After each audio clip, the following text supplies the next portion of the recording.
Bonjour, cette vidéo est consacrée à une étude astrologique pour tenter de savoir qui est favorisé par les astres entre Donald Trump et Joe Biden pour l'élection présidentielle américaine qui devrait avoir lieu le 3 novembre 2020.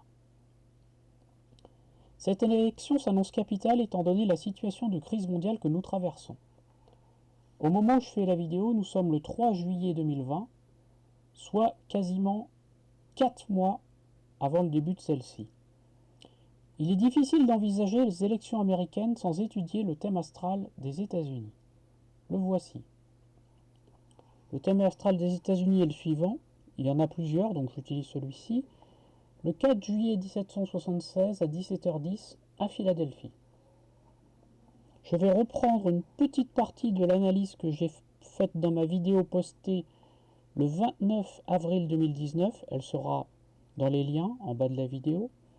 Astrologie 2020, les États-Unis et le monde, je vais ajouter des éléments qui me semblent importants. Une des clés essentielles du thème astral des États-Unis est le carré entre le Soleil situé à 13 degrés Cancer et Saturne à 14 degrés Balance. En effet, le Soleil en Cancer ici favorise le nationalisme, l'amour de la patrie, l'amour d'un certain passé, etc. Le Soleil situé en maison 7 montre que les États-Unis veulent imposer leur modèle de société au monde entier, aux autres. Saturne situé ici en maison 10 symbolise le gouvernement et la nation, par extension le président. Les États-Unis veulent être le gendarme du monde. Saturne montre les ambitions, les limites, et ce de manière exagérée, car Saturne en balance est exalté. Une planète exaltée en astrologie a tendance à trop en faire. Ce carré Soleil-Saturne donc pousse à un nationalisme excessif et il donne une ambition sans limite, car le carré est un signe cardinal. Donc il encourage l'esprit d'entreprise, la volonté, mais aussi les conflits, car le carré a toujours une symbolique martienne, donc de combat. Ce carré, donc, dans l'histoire des États-Unis est très important pour les interventions à l'étranger, car le Soleil maîtrise la maison 9 qui commence en Lion, ici.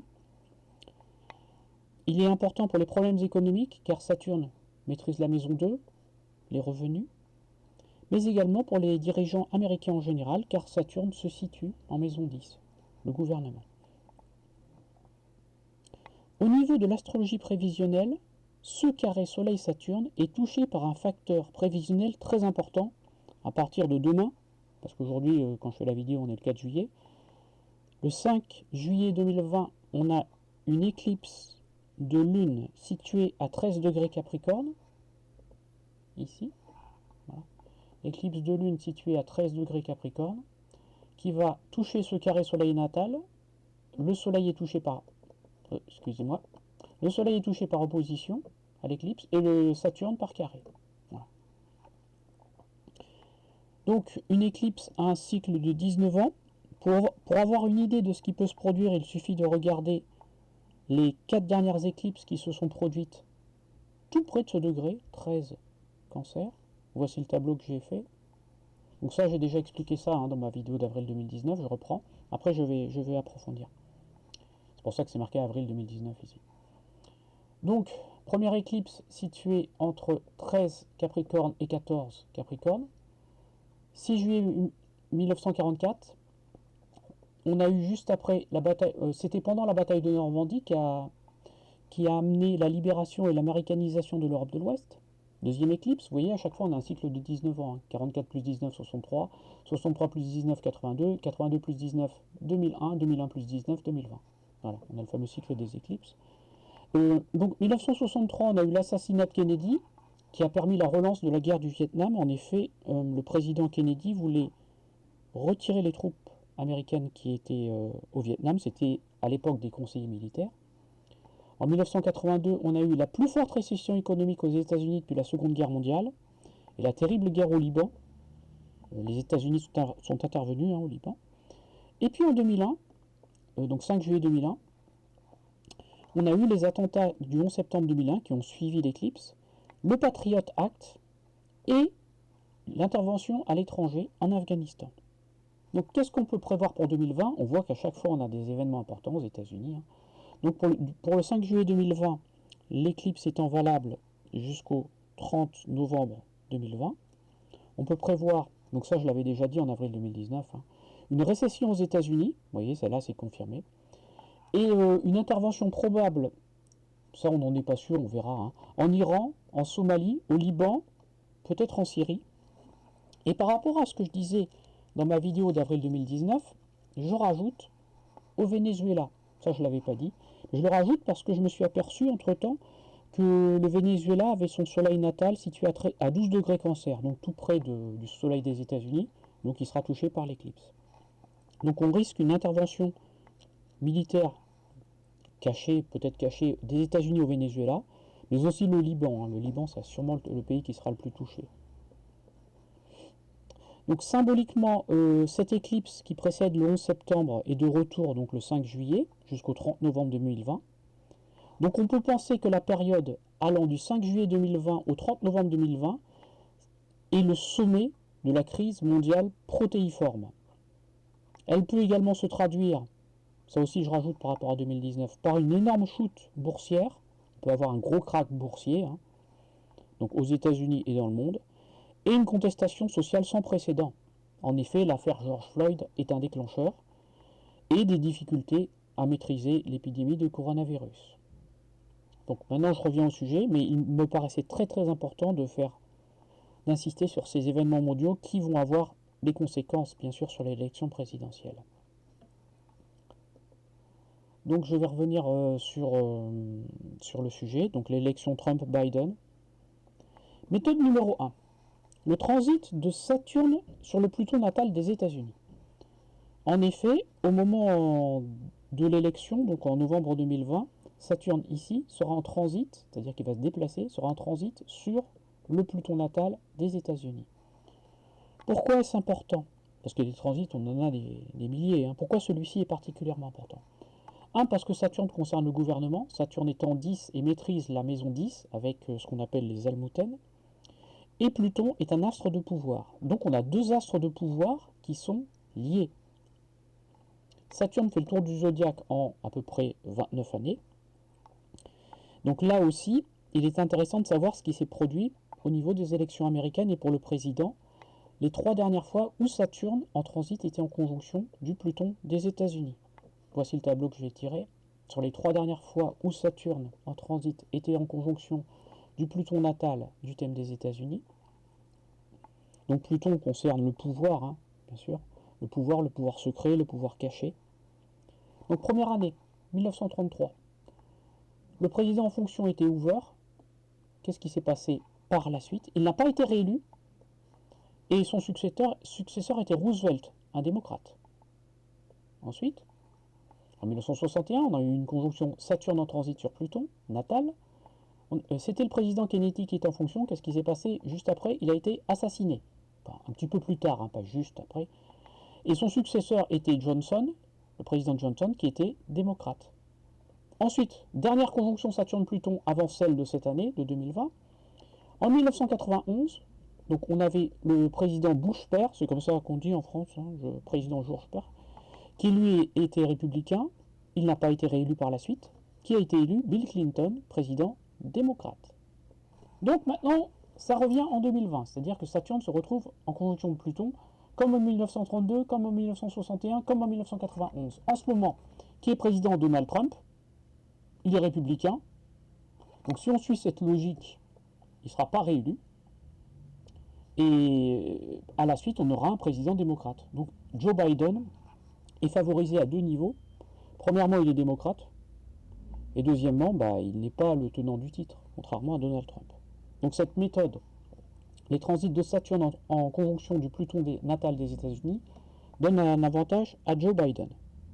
Deuxième méthode, l'éclipse de lune du 5 juillet 2020, située à 13 degrés Capricorne.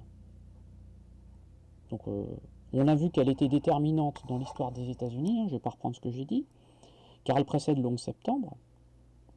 Maintenant, on va la mettre au niveau individuel. Donc ça, c'est le thème des États-Unis, 13 degrés Capricorne. Maintenant, le thème de Donald Trump. ici, Donald Trump. Donc l'éclipse est là, 13 degrés Capricorne, hein, là, voilà, ici.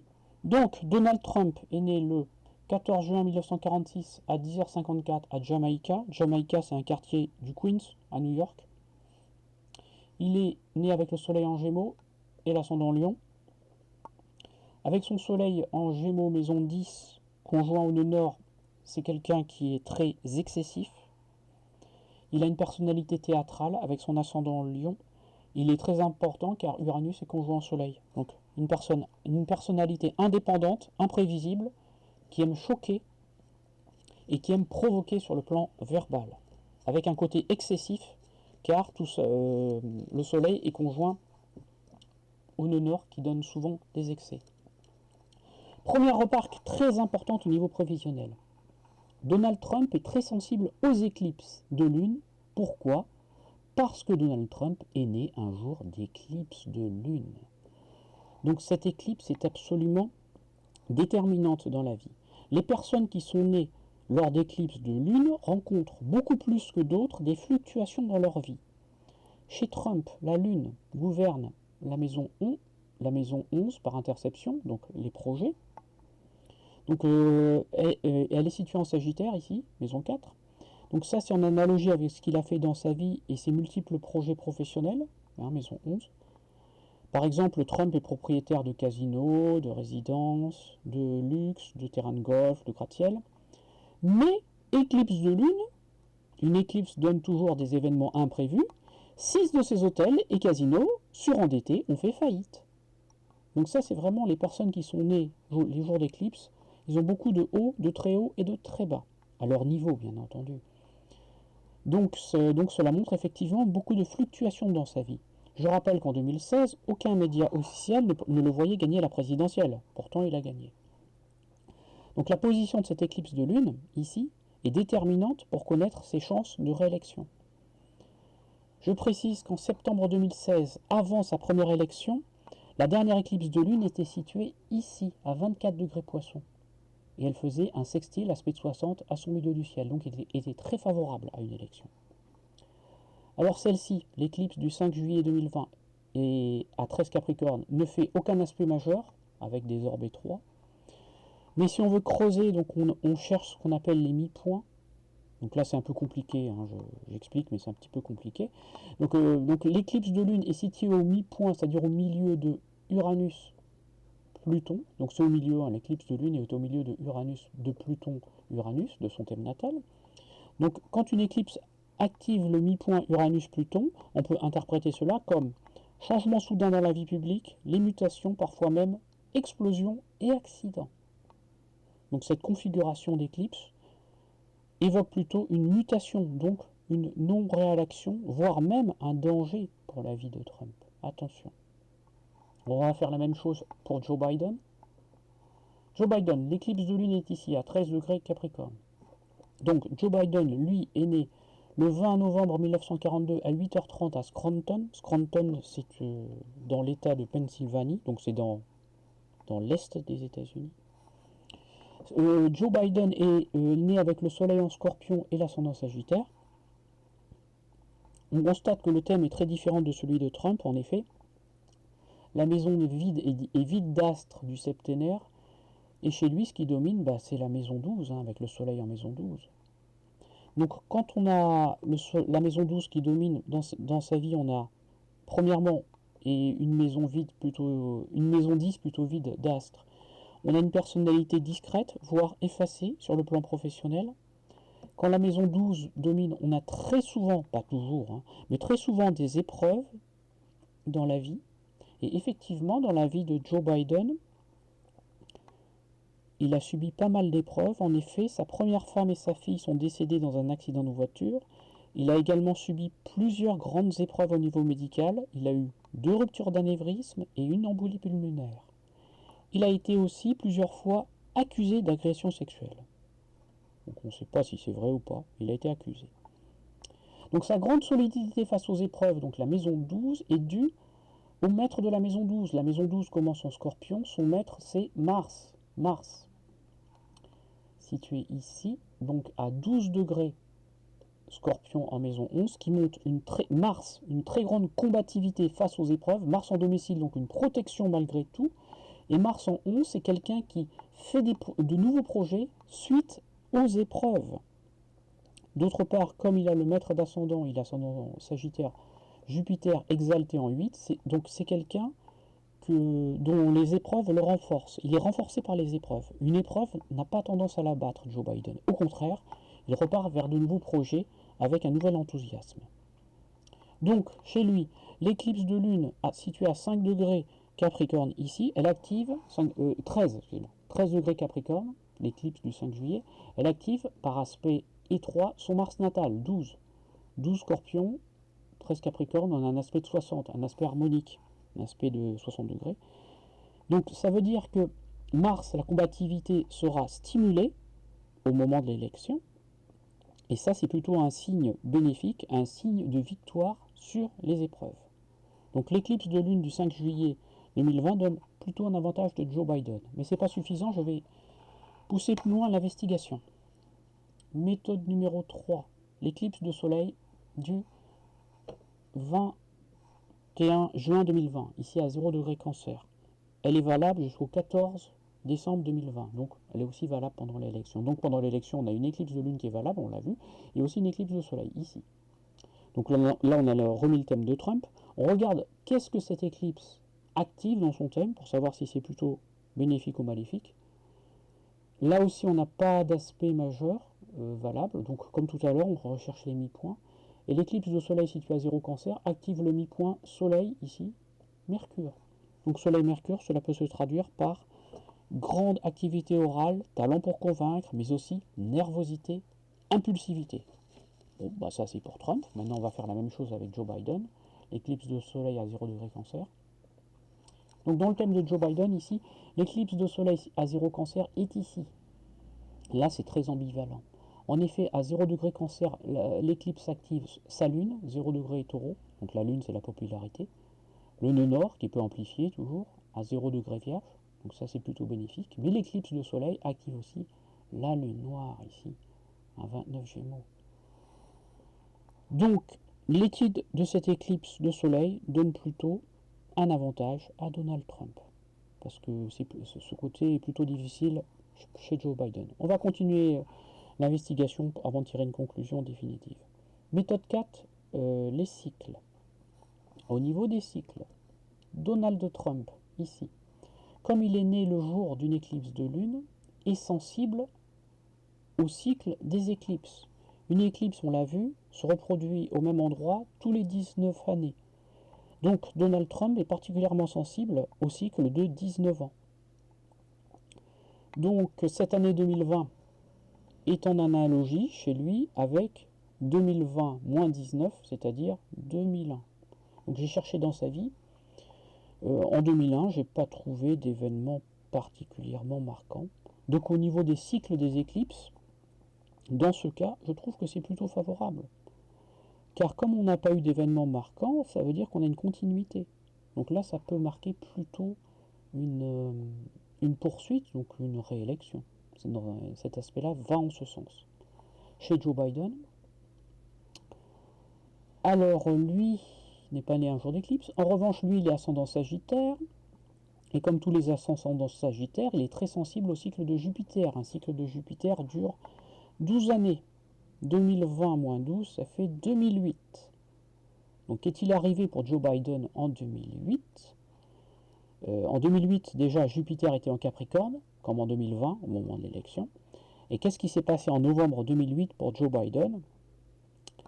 Eh bien, Barack Obama a été élu président et Joe Biden est devenu vice-président. Donc, au niveau du cycle de Jupiter, c'est très favorable pour Joe Biden. Donc, au niveau des cycles, là, je donne match nul. C'est-à-dire qu'on a égalité entre Donald Trump et Joe Biden. Parce que c'est favorable chez Trump, mais ça l'est aussi chez Joe Biden. Méthode 5, les fridaires. Alors, qu'est-ce que les fridaires? Les fridaires, ce sont les périodes planétaires en astrologie occidentale. Donc ça, c'est le tableau des fridaires, donc des périodes chez Donald Trump. Au moment de l'élection 2016, il était dans une sous-période du nœud nord. Donc on va voir son thème natal pour voir qu'est-ce que ça active comme d'habitude. Thème natal de Trump, le nœud nord est situé ici, en maison 10. Donc on voit bien en 2016, la période était favorable pour lui, hein, au niveau de la carrière. En 2020, il sera dans une période située ici, donc dans une période du nœud sud lunaire, nœud sud vrai, donc du 14 juin 2019 au 13 juin 2021. Qu'est-ce que va activer le nœud sud? Ici. Le nœud sud va activer ici la lune, l'électorat. Mais le nœud sud est en maison 4, opposé à la maison 10. Donc ce qu'on peut dire au niveau des périodes planétaires, c'est que la période de 2019-2021 est moins favorable que la période 2016-2019. Donc en principe, c'est un petit peu moins favorable que lors de l'élection 2019. Maintenant, on va faire la même chose chez Joe Biden. Les fridaires chez Joe Biden. Alors Joe Biden pour l'élection de 2020 sera en sous-période de Mercure, ici, du 28 septembre 2020 au 4 mars 2022. Dans son thème, on prend Mercure ici, Mercure étant Scorpion, maison 12. Donc là, c'est ambivalent. À savoir que la maison 12 pour la carrière, en soi, n'est pas très favorisée, mais Mercure maîtrise la maison 12, la maison 10, la carrière. Donc ça montre que quand même Joe Biden peut faire des gaffes, Mercure, hein, peut dire des choses qui lui nuisent au niveau de la carrière. Mais Mercure maîtrise aussi la maison 7, les autres. Donc, s'il reçoit de l'aide, maison 7, la maison 10 peut s'améliorer. Mais par lui-même, il aura tendance à faire des gaffes. Attention. Et là, donc là, je rebondis, puisque actuellement, j'ai vu que ça fait pas longtemps, Obama l'aide. Et effectivement, l'aide de Barack Obama, l'ancien président, semble profitable. Voici le thème d'Obama. Barack Obama est né, lui, le 4 août 1961 à 12h24 à Honolulu. Voici son thème. Et en quoi peut-il aider Joe Biden? Tout simplement parce que sa lune, ici, la lune de Barack Obama, située à 3 degrés Gémeaux, dans le thème de Joe Biden, 3 degrés Gémeaux, c'est ici. Donc on le voit très bien, 3 degrés Gémeaux. Donc la lune d'Obama peut vraiment aider Biden. Et donc améliorer la sous-période, le sous-fridaire de Joe Biden, Mercure. Mercure, c'est la maison 7, donc les alliés.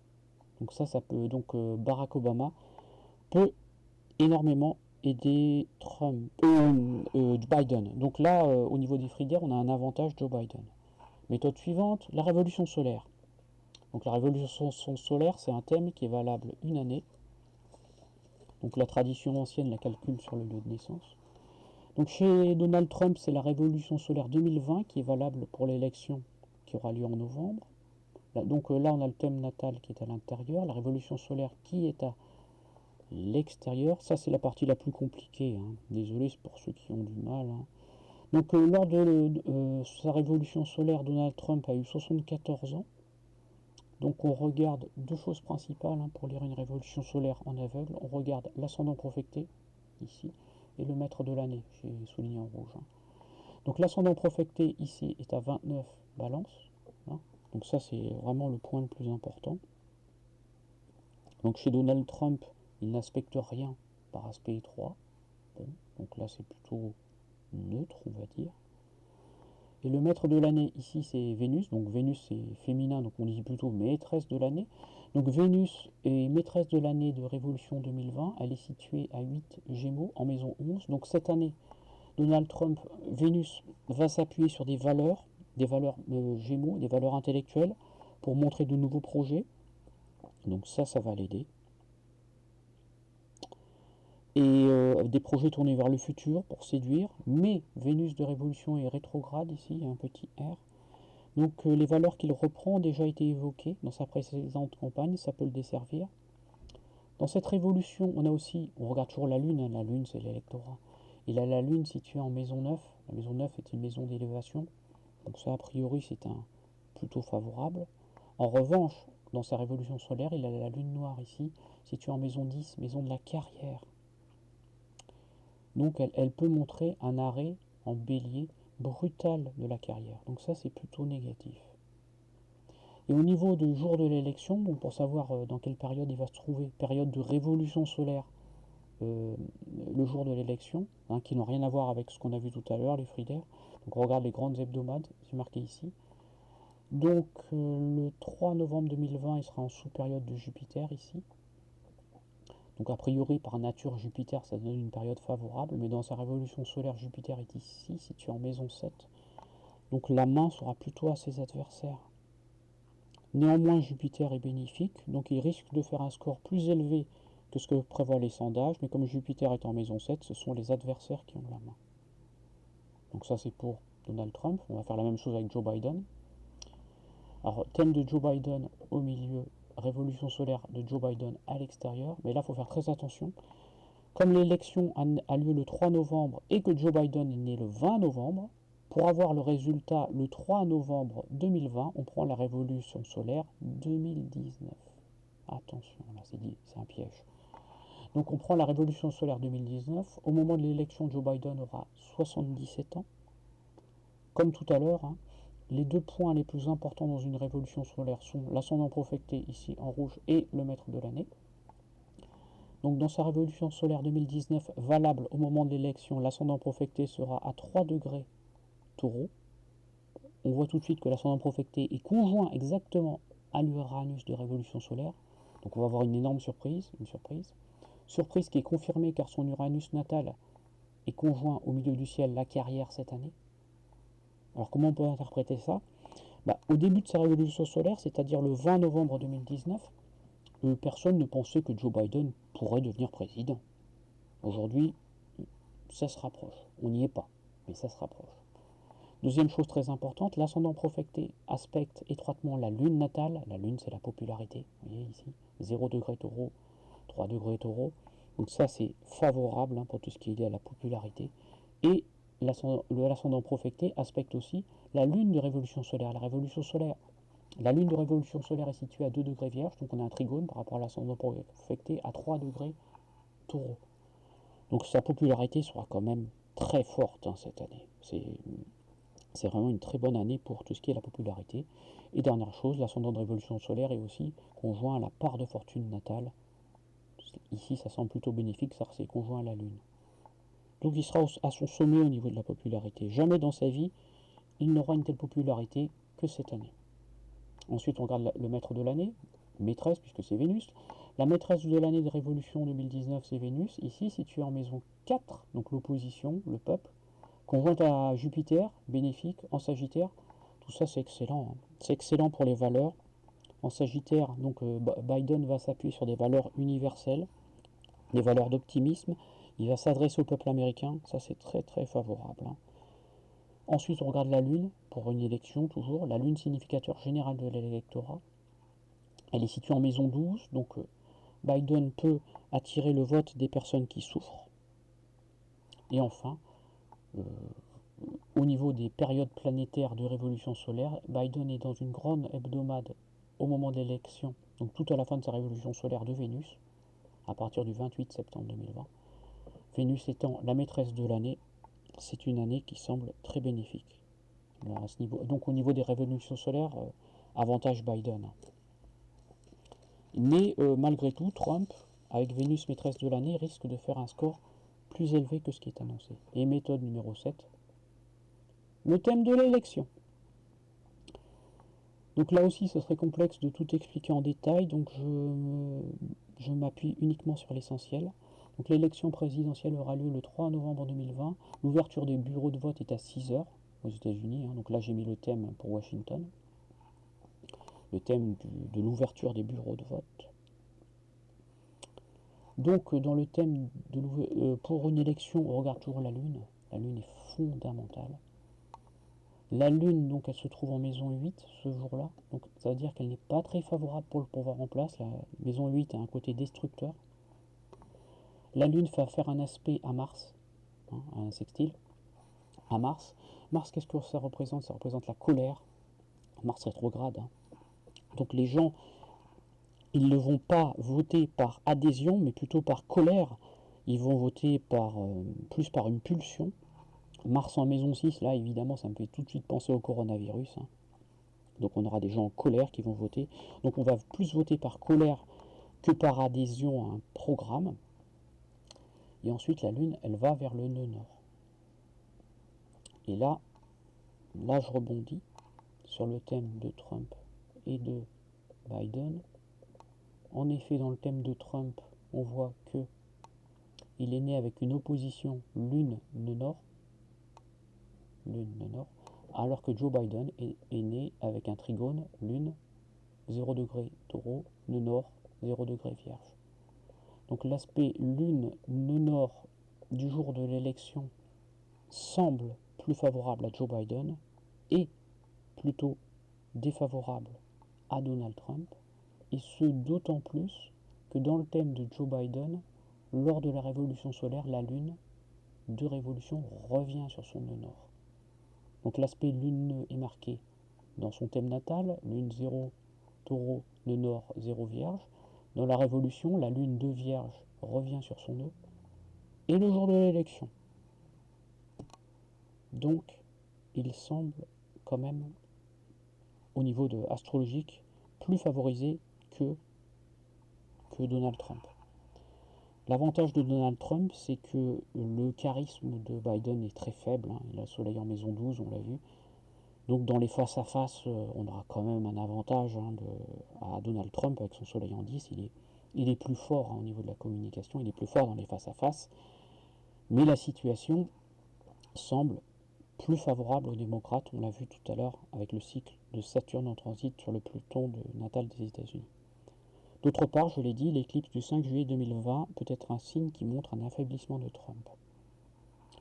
Et l'aide de Barack Obama peut être déterminante, car la lune de Barack Obama, située à 3 Gémeaux, aide Biden, qui a le descendant, à 3 Gémeaux.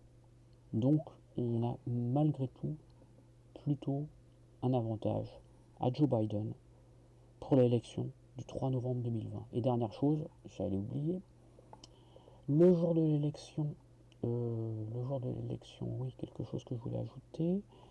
Au moment de l'ouverture des bureaux de vote à 6 h du matin, le 3 novembre 2020, Mercure est en station rétrograde. Et à 20 h, qui est l'heure probable où on aura les résultats, entre les deux, Mercure passe en station directe. Donc Mercure change de station, il passe de la station rétrograde à la station directe. On dit qu'il est stationnaire. Donc tout ce qui est Mercure fonctionne moins bien.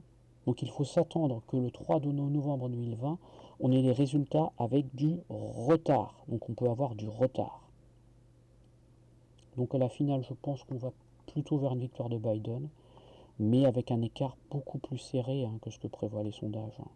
En fait, on a une sorte de remake de ce qui se passe en 2016. C'est-à-dire qu'en juillet 2016, tout le monde voyait Hillary Clinton gagner, puis finalement c'est Trump qui a gagné. Aujourd'hui, là, au moment où je fais la vidéo, donc le 4 juillet 2020, donc la veille de la fameuse éclipse, tout le monde voit, tous les sondages donnent quand même Biden gagnant. Et en fait, Trump va remonter. Trump va remonter, parce qu'il a quand même l'éclipse de soleil qui est favorable. Mais malgré tout, Biden semble favorisé, notamment grâce à l'aide d'Obama. Voilà. Donc on va attendre le résultat tranquillement maintenant. Le 3 novembre 2020, et peut-être même plutôt le 4, parce qu'on peut avoir du retard, parce que il peut y avoir du retard. Mercure passe de la station directe à la station rétrograde le 3 novembre 2020. Merci beaucoup de votre écoute. Je vous remercie. À bientôt. Au revoir. Et pour ceux qui veulent, n'hésitez pas à vous abonner à ma chaîne. Merci beaucoup. Au revoir.